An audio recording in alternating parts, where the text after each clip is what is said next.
सबसे पहले तो एल&टी है और oil marketing companies, oil related companies का तो सर हम सब समझ ही रहे हैं, लेकिन इंफ्रा कंपनीज के लिए ये रीजन बहुत ज़्यादा इंपॉर्टेंट है।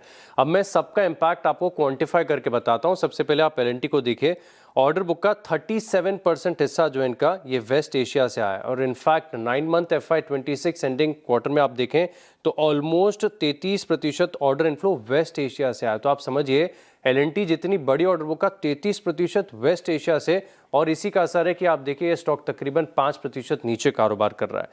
अब एल&टी की तर्ज पर आप केईसी इंटरनेशनल के इम्पैक्ट को भी समझिए, क्योंकि ऑर्डर बुक का 20% जो एक्सपोजर है ये वेस्ट एशिया से आया है। जो नए ऑर्डर इनफ्लो 9 मंथ FY26 है इसमें 28% का योगदान है। ये रीजन सिग्निफिकेंटली भारतीय इंफ्रा ईपीसी कंपनीज के लिए बड़ा इंपॉर्टेंट हो जाता है। अब खास बात यह है कि इस जंग के चलते बड़ा इम्पैक्ट आपको कच्चे तेल में देखने को मिल रहा है। इसके इम्पैक्ट को सभी समझ रहे हैं, लेकिन इसको थोड़ा सा क्वांटिफाई करके आपको बताता हूं कि क्रूड में $1 की जो तेजी होती है इससे हमारे इंपोर्ट बिल पर तकरीबन $2 अरब का इम्पैक्ट यहाँ पर बढ़ता है। तो हमें इंपोर्ट बिल हमारा बढ़ जाता है और इसका इम्पैक्ट आप रुपये में समझा भी रहे थे। अब इसके अलावा भारत अपनी जो क्रूड की सोर्सिंग है 55% मिडिल ईस्ट से करता है, लेकिन बहुत सारे लोग भारतीय जो हैं मिडिल ईस्ट में कामकाज करते हैं और रेमिटेंसेस पर इसका इम्पैक्ट है। ऑलमोस्ट 35% प्लस जो रेमिटेंसेज हैं इंडिया के, ये आपको मिडिल ईस्ट से आते हुए नजर आते हैं। इसके अलावा देखें तो एविएशन पर बड़ा असर है। इंटरग्लोब एविएशन थोड़ा सा ऑफलोज हुआ है, लेकिन गिरावट यहाँ पर अभी भी आपको देखने को मिल रही है। अब कारण क्या है कि ग्लोबली एविएशन सेक्टर में देखें तो यूएई कनेक्टिंग हब है, और अगर यूएई में डिस्ट्रप्शन होगा तो दुनिया भर की जो फ्लाइट टाइमिंग्स है, स्केड्यूल्स है, इसका इम्पैक्ट यहाँ पर आपको देखने को मिलता है। एक तो पहला कारण ये है, इसके चलते कैंसिलेशन भी बहुत सारी देखने को मिली है।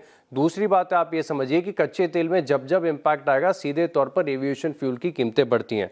अब क्रूड कीमतों में जो उछाल आया है, $5 से अगर क्रूड की कीमतें बढ़ती हैं तो इनकी आय में 13% की गिरावट आती है। इतना सिग्निफिकेंट इम्पैक्ट है।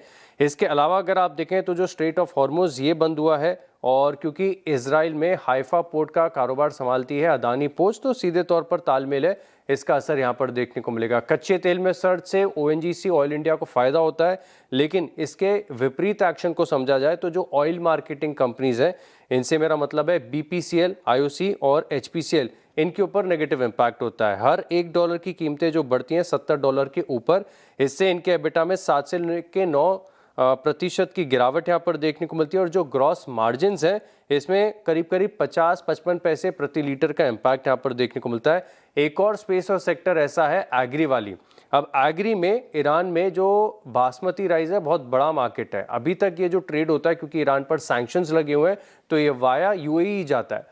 मार्केट साइज बहुत बड़ा है। अब डिस्ट्रप्शन आपको ट्रेड चैनल्स में देखने को मिल रहा है। इसी के चलते आप देखें चाहे एलटी फूड्स है, केआरबीएल, इन स्टॉक्स पर भी आपको नजर रखनी चाहिए।